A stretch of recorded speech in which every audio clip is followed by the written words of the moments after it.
సంవత్సరాలు అంటే 3 దశాబ్దాల నుంచి నేను ఈ సువార్త సంగీత పరిచర్లో ఉన్నాను. నాన్నగారు డాక్టర్ ఏడీసీ కమాండ్ గారు మీకు తెలుసు. ఆయన 84 సంవత్సరాల వయసులో 64 సంవత్సరాలు గంభీరమైన పరిచర్య చేసి మన తెలుగు రాష్ట్రాల్లో ప్రతి ప్రాంతాన్ని ఆయన దర్శించి ఆయన పరిచర్య భారాన్ని మా మీద వదిలేసి వెళ్ళిపోయారు.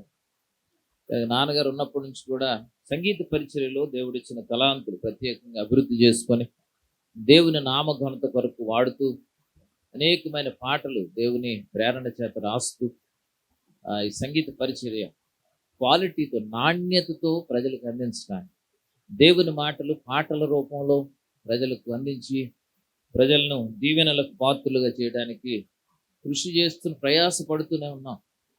30 సంవత్సరాల క్రితం ఏ జీలే ప్యాషన్, ఏ తపన ఉందో దేవుని పరిచర్య కొరకు అదే తపనతో పనిచేస్తూ ఉన్నాం. కారణం ఏంటంటే దేవుని పరిచర్య నమ్మకంగా చేయాలి.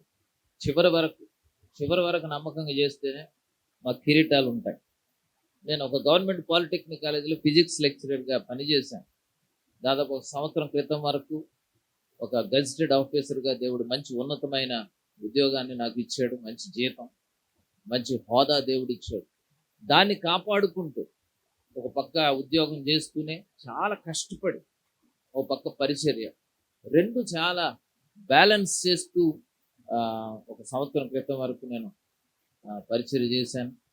తర్వాత నాన్నగారు చనిపోయిన తర్వాత 2 సంఘాల బాధ్యతలు కూడా నేను తీసుకొని ఒక సంఘ కాపరిగా కూడా, ఇది వరకు కేవలం గాయకుడిగా, ఒక సంగీత దర్శకుడిగా, రచయితగా మాత్రం పరిచయం చేశాను.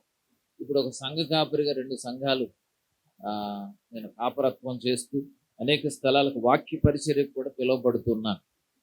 అదే సమయంలో మరి భారం ఎక్కువైపోయి దేవుడు ప్రేరేపించడం వల్ల ఇప్పుడున్న పరిస్థితులు ఉద్యోగాలు చేయడం చాలా కష్టమైపోయినందువల్ల ఇదివరకంటే నేను లెక్చరర్ని కాబట్టి నా పాఠాలు నేను చెప్పుకొని మిగతా టైంలో వెళ్ళిపోయాను పరిచయం చేయడానికి. ఇప్పుడు ఆ పప్పులే ఉడకట్లేదు. ఉదయం 9:30కి వెళ్ళి ముఖాన్ని ఒకసారి ఇలా చూపించి ఏలు ముద్ర వేసి సంతకం పెట్టి, మళ్ళీ సాయంత్రం 4:30కి మళ్ళీ మొహం చూపించి ఏలు ముద్ర వేసి సంతకం పెట్టి, మధ్యలో ఎప్పుడు వీలితప్పుడు హాజరవ్వాల్సిన పరిస్థితులు ప్రభుత్వ ఉద్యోగస్తులకు ఉన్నాయి, అందరికి తెలుసు. దానికి ఒత్తిడి కష్టమైపోయి న్యాయం చేయలేక పరిచర్య ఇంకా బాగా చేయాలి బాధ్యత అని ఆ ఉద్యోగానికి కూడా రిజైన్ చేశాను. ఇప్పుడు సంపూర్ణమైన పరిచర్యలో ఉన్నాను. దేవుని కృపను బట్టి 700కు పైగా పాటలు రాశాను. ఆ పాటలు ఇంకా ఎప్పటికప్పుడు ప్రతి నెల కనీసం ఒక పాటను రిలీజ్ చేస్తున్నాను. రిటర్న్స్ లేవు, ఖర్చు ఎక్కువైపోయింది. అయినా కూడా మరి దేవుని ఆలోచనలు, దేవుడిచ్చే తలంపులు ప్రజలకు ప్రయోజనకరంగా మార్చాలన్న తపనతో పనిచేస్తూ ఉన్నాం. ఈ రాత్రి బాపట్ల రావడం నాకు చాలా సంతోషం. ఎందుకంటే ఇది వరకు బాపట్ల చాలా ఫ్రీక్వెంట్గా వచ్చాను. చాలా కార్యక్రమాలు సొంతగా సింఫనీ నుంచి కండక్ట్ చేసాం.